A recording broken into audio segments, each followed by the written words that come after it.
Dr. Michael Persinger, a psychologist and neuroscientist, did research on the effects of electromagnetic radiation on the brain for a Pentagon weapons project. He has worked in the field for 40 years and has been funded by the Navy and the National Security Agency as well. Dr. Persinger perfected a means to make experimental subjects feel they had been abducted by aliens or had an encounter with angels or God through the use of a modified motorcycle helmet equipped with solenoids to send electromagnetic pulses through the frontal lobes of their brains.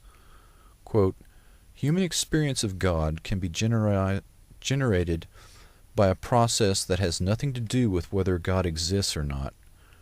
Persinger published on the possibility of directly accessing every human brain by electromagnetic induction of fundamental algorithms in 1995.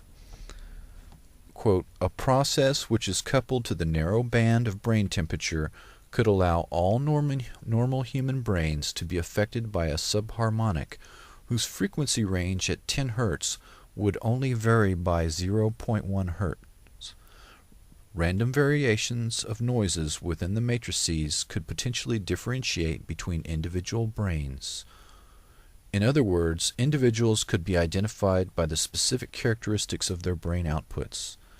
Quote, identification of these sequences could also allow direct access to the most complex neurocognitive processes associated with the self, human consciousness, and the aggregate of experimental representations.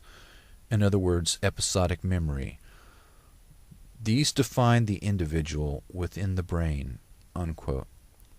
In other words, a person's memory, consciousness, and sense of self can be fully accessed and modified by electromagnetic means. Essentially, a person's personality can be completely shaped by electromagnetic means, much like the research of Dr. Ewan Cameron sought to do through other more primitive means. Dr. Persinger says brain process can be, quote, "circumvented by direct induction of this information within the brain.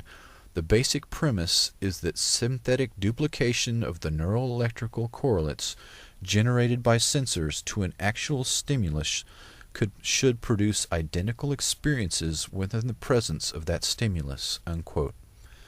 He is saying that virtually any mental state can be artificially injected into a human brain from an exterior source. The most frightening thing is that the means for doing this already exist in a fully operational form on a worldwide basis. Quote, "The power levels for these amplitudes are similar to those associated with the signals generated globally by radio and communication systems. Within the last 2 decades, a potential has emerged which was improbable, which is now marginally feasible. This potential is the technical capability to influence directly the major portion of the approximately 6 billion brains of the human species by generating neural information within a physical medium within which all members of the species are immersed." Unquote.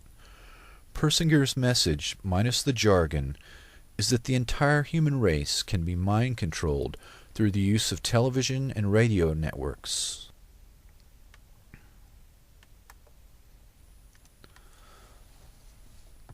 Classification under the heading of national security is sufficient to hide the experimental work of scientists engaged in the directed energy weapons research. But if an inventor wishes to reap financial rewards for a device, a patent must be filed. There are hundreds of patents related to directed energy weapons and what the Pentagon now refers to as psychotronica, or synthetic telepathy. The existence of these patents, together with the body of scientific research and testimony of victims of human experimentation, is incontrovertible proof that the weapons exist. The earliest patents for directed energy weapons belong to Nikola Tesla. Tesla built the first electrical generating station single-handedly beginning the modern age. The Strategic Defense Initiative patent drawings submitted 7 years later by Dr. Bernard Eastland, who holds numerous SDI patents, are essentially Nikola Tesla drawings. It is hard to imagine a technical genius that far ahead of his time.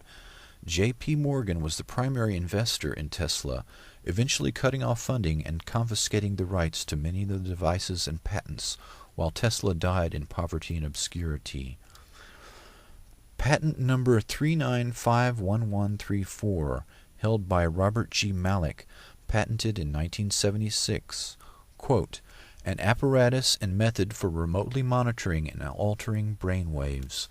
The patent abstract states, quote, apparatus for method of sensing brain waves at a position remote from the subject whereby electromagnetic signals of different frequencies are simultaneously transmitted to the brain of the subject. The present invention relates to apparatus and a method for monitoring brain waves wherein all components of the apparatus are remote from the test subject. High-frequency transmitters are operated to radiate electromagnetic energy of different frequencies through antennas, which are capable of scanning the entire brain of the test subject or any desired region thereof. The signals of different frequencies penetrate the skull of the subject and impinge upon the brain, whereby they mix to form an interference wave modulated by radiation from the brain's natural electrical activity. The modulated interference wave is transmitted by the brain and received by an antenna at a remote station, where it is demodulated and processed to provide a profile of the subject's brain waves. In addition to passively monitoring his brain waves, the subject's neurological processes may be affected by transmitting to his brain through transmitting compensating signals. The latter signals can be derived from the received and processed brain waves. A second patent, number 5356368, Monroe, 1993. Method for inducing mental, emotional, and physical states of consciousness, including specific mental activity in human beings, patented by Robert A. Monroe, a practitioner of remote viewing, founder of the Monroe Institute in Charlottesville, Virginia. Specific states of consciousness may be induced, quote, through generation of stereo audio signals having specific wave shapes. Human brain waves in the form of EEGs are superimposed upon specific stereo audio signals known as carrier frequencies, which are within the range of human hearing, unquote. Monroe filed a later patent as an improvement. He is reported to have had close connections to the CIA and is now deceased.